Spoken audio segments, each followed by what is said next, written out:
In this video, we are going to study the last kind of optimization in the KAIST compiler, which is the Deadcode Elimination. Here, that code means that those code whose results are not used in the remaining of the code. So the calculation that is done in this dead code is no longer used, so we can safely remove all those dead code from the source code. So that's the high level idea of this optimization. So regarding this optimization, there will be a homework 6 that is asking you to implement this optimization, which is removing unused computations. And here so that is basically the goal of this optimization. So how to do that? The high level idea is that you need to collect all the uses of registers. For example, the register $x is used as an operand of an instruction, and then the register x is used, and you can collect such all uses inside the entire function. And after that, you're going to remove unused ones from the source code. So probably this one of the easiest optimizations among the 4 that is implemented in KCC. So I cannot imagine some particular aspect of this optimization will be particularly challenging for you to implement. So there is a test that is asking you to do that is testing your implementation of this Deadcode elimination, cargo test example set code, and there will be an example that is this directory example and Deadcode and input and output.ir, and then this test will be automatically evaluating whether your optimization is outputting the expected output from the input code. So that's basically how to evaluate this code, as usual, as in the same way as the previous optimizations. And as usual, I'm going to give you the link for uploading this homework, and it will be announced soon. But in the meantime, you can test yourself by executing this code. So if this works, and this will be evaluated as 100% credit, otherwise it will be 0%. Okay, so here's an example. So suppose that a function has two local allocations, that is %L1 and %L2. And this is the code. And let's assume that the first block will be B0. And in B0, we are going to calculate 1 plus 2, and we are going to assign it to $x. And we call some print function that is printing the value of x in the register x. And now we are going to execute NOP, which is a shorthand notation for no operation, or NOP, and it is doing nothing actually. So it is just a placeholder instruction that is actually doing nothing. So we execute this function, this instruction, and then we jump to B1. And in B1, we are going to calculate something, 3 plus 4, and assign it to the register Y. And then we are going to store for it to this local variable L1. So, and this will be result, and Z will be result. And after that, we are going to return $x. So this is a very simple program. There's an allocation, 2 blocks, and you're going to execute some instructions and some function call and no and store instruction. So actually, that is the everything that is executed in this very simple function. And now you can immediately see that some of the registers are actually not used at all. For example, you can scan this program and can see that only X and L1 are used. X is used here, and nothing is used, nothing is used, nothing is used here, and L1 is used here, and X is used here. So in this entire program, in this entire function, only X and L1 will be used. So you can collect a set of user registers like this. And conversely, then we can immediately conclude that Y, Z, and L2 are actually not used at all in this program. So they are the candidate for Deadcode elimination. So Y is a candidate because it's not used at all. So this instruction is a candidate for removal in this Deadcode elimination optimization. But among these Y, Z, and L2, actually you cannot remove this instruction because this instruction is having a side effect. It is storing some value to the memory that is not actually captured in the return value of this store instruction. So even though Z is not used at all, you cannot remove this because the effect of this store instruction should not be removed in the optimization. So maybe you can see that L1 is actually not loaded at all, so you may be able to remove L1 as well in some optimization. But let's assume that in our implementation of this Deadcode elimination, we don't do such deep analysis and just regard that L1 is used, and we are not going to remove this. So we don't remove this C, but Y and L2 are subject to removal. Why? Because L2 is not used at all. L2 is an allocation. It is not loaded or stored or its address taken and elsewhere. Nothing happens like that. So L2 is completely unused. So we can safely remove that. Furthermore, Y is also unused and each computation is pure. In other words, it doesn't affect any other kinds of computation. So it doesn't have any side effect except for the result of Y of this instruction. And Y is unused at all. So we can safely remove Y as well. So among these Y, Z, and L2, we can safely remove Y and L2. And as a result, in the optimization, we remove them. L2 is removed, removing unused allocations, and removing Y. The unused instructions are removed. And as I said, Z cannot be removed because store has a side effect on the memory. We cannot safely remove that.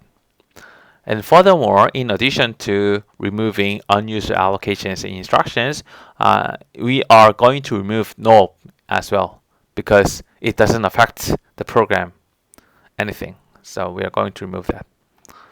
So these three kinds of eliminations are something that is executed in this Deadcode elimination.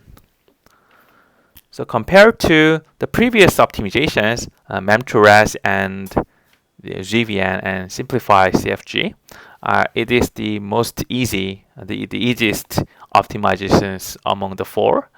And I hope that this optimization is just enough for you to start implementing this optimization. So already the high-level idea is given: collect register uses and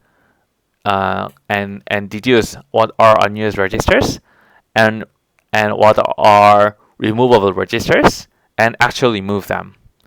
So in the course of removing registers, you may need to adjust the instruction numbers, but that's the biggest complication in this optimization, and that kind of things are already dealt with in the previous optimizations. So I believe you can implement this with only seeing these examples.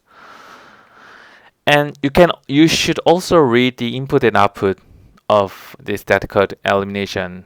So because I'm going to evaluate your Deadcode elimination optimization using these given input and output IR files. And as far as your program is currently producing the output, then you're okay. So it'll be evaluated as 100% credits. So please look at the files, and it is not very different from this file. So please see that.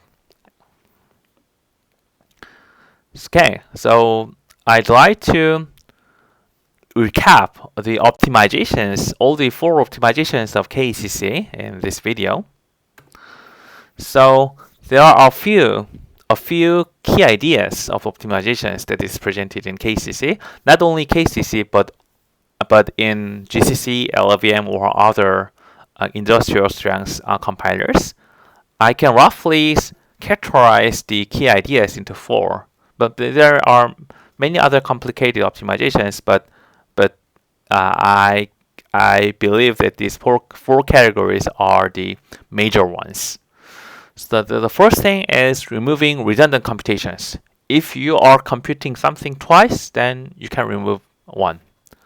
So simplified CFG has such a flavor. So if you are conditionally branching, and then the 2 branches are the same, then you are simplifying this into unconditional branch. So such a thing is removing some redundancy in the program.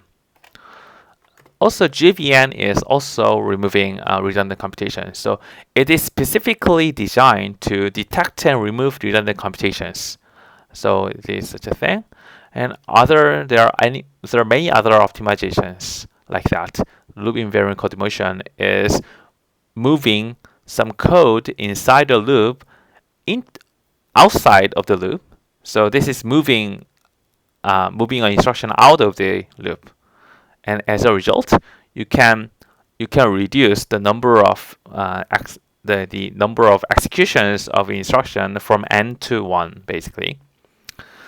So, and similarly, there is an optimization that is called a common sub-expression elimination, which is also detecting redundant expressions and removing one of them, basically.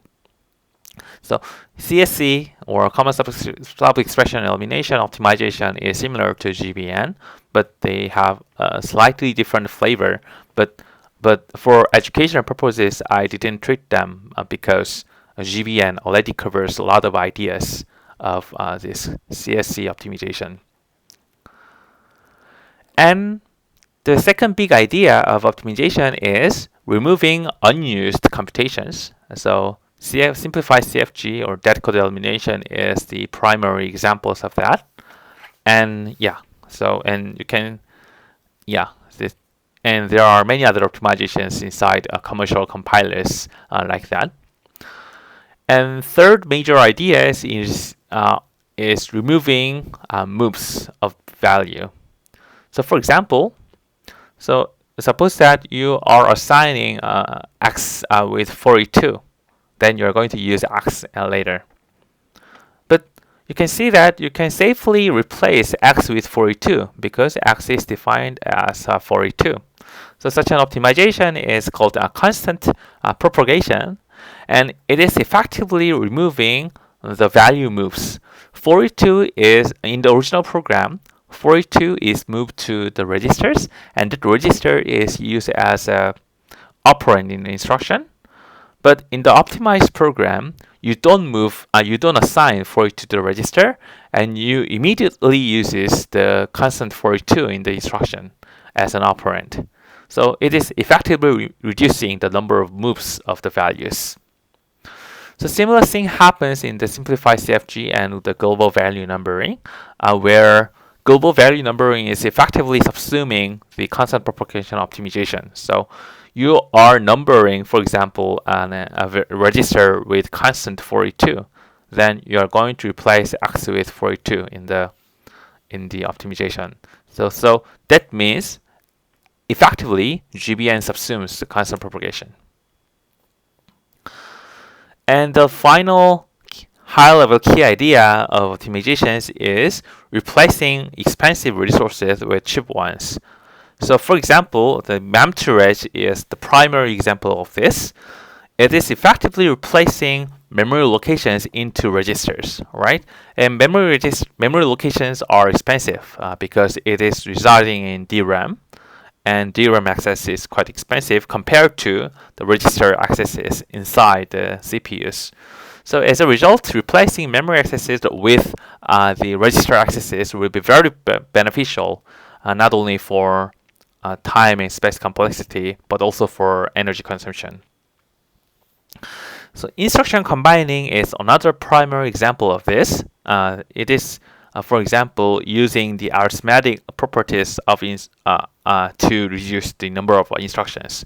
So if you're going to add a plus 1 and then plus 2, then actually it is the same with a plus 3. So it is reducing the number of added instructions from 2 to 1.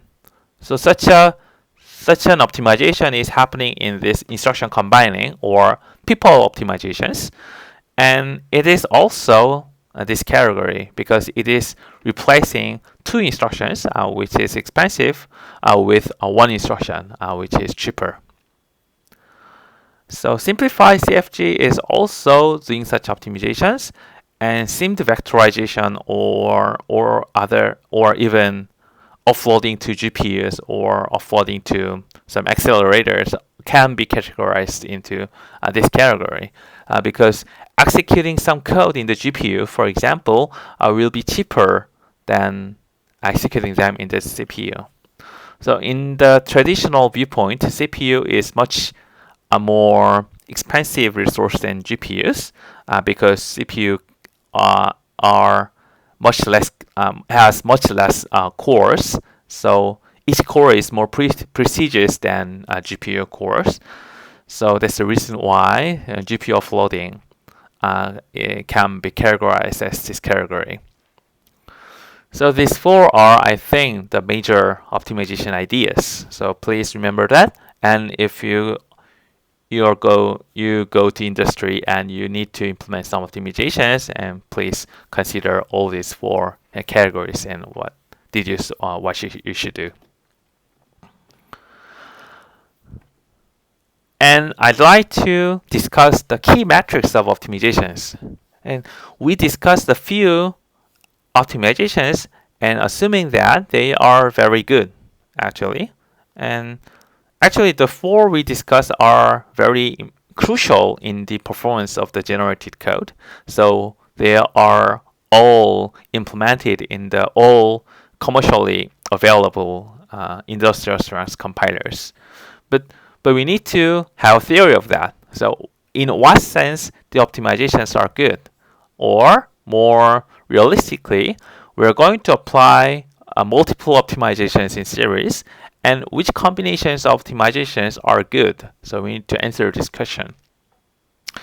So this is actually a fundamentally ad hoc. So we really cannot have a precise mathematical model of the performance or effectiveness of optimizations. Everything is heuristic. Everything is trial and error. So there are a lot of heuristics in the compiler's code as a result. So these heuristics are trying to resolve the trade-offs among multiple criteria. For example, optimization should have a less runtime cost. The compiler should run fast with less memory. So if compiler is slow, then it cannot be used, for example, a JavaScript compiler, which is because the compilation time is also included in the execution time. Another criteria will be the generated code's runtime cost. So if optimizations are good, then they should improve the runtime cost of the generated code. So it includes the time and space complexity as well as the energy consumption of the generated codes. And further, generated code size is also matter. As for example, if you are working on some embedded systems which has very tiny SSDs or the ROMs and very tiny RAMs, then even loading your program into RAM is very costly. So in order to reduce the cache miss ratio, you need to reduce the size of the generated code as much as possible. It can be very often happening in not only in the embedded systems, but also in the resource scarce environments, such as in clouds, basically. So you need to reduce the code size, and it can be a good criteria. And the last criteria I can think of is the generated code correctness.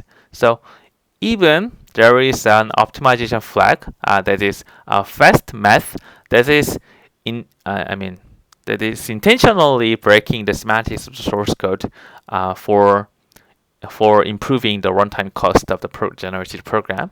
So fast math is basically doing some floating point optimizations that is not strictly conforming to the floating point standards. IEEE 7, I forgot the number, but yeah, it breaks the standard of IEEE floating point arithmetics, but it still obeys the mathematical rules. So, for example, in mathematics, real numbers satisfy the associativity of the addition. So it doesn't matter whether these two real numbers are added first or the last two real numbers are added first. But on the other hand, in the floating point numbers, it matters. The order of the addition matters. So if you are adding two small numbers first, then it will have higher precision than the adding bigger numbers first. So it is very strange, but it is the reality.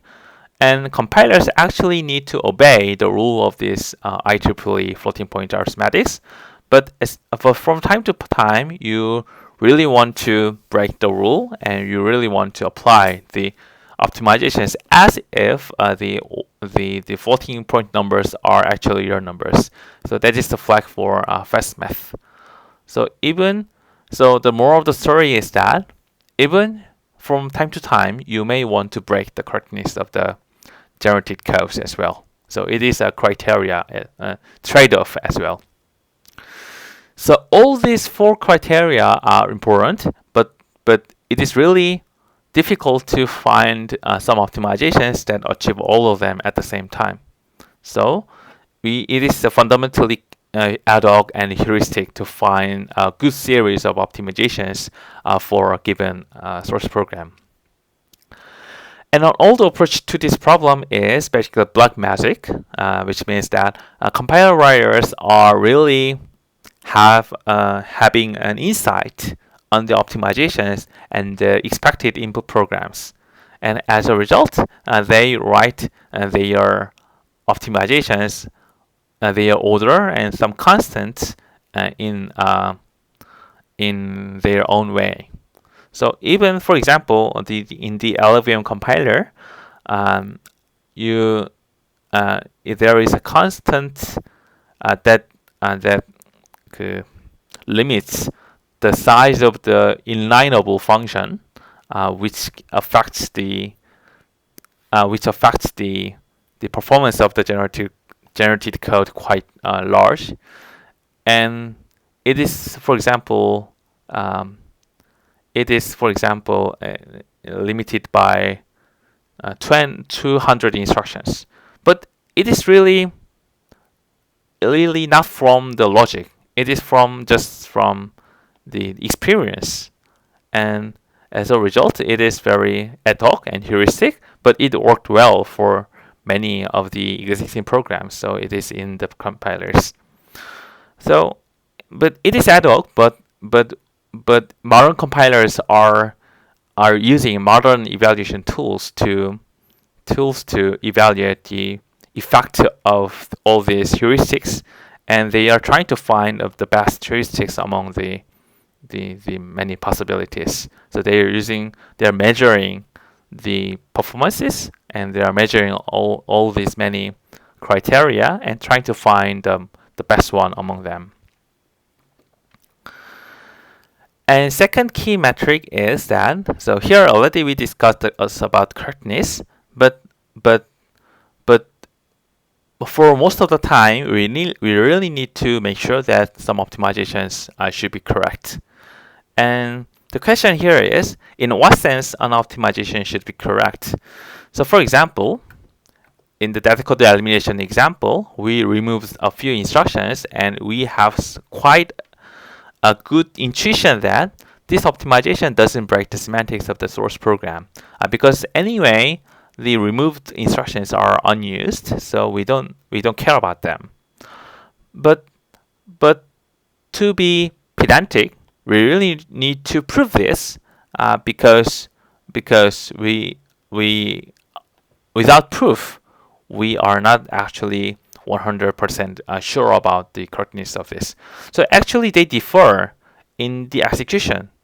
For example, they differ in the number of instruction counts, or they differ in the number of memories used. So something has changed, but still we want to say that they have the same semantics. So the question is, in what sense the source and target programs have the same semantics, or in what sense the semantics should be preserved via the optimizations? We need to have a good theory about this. So this is the second research question I can think of, and which is actually will be dealt with in the next video.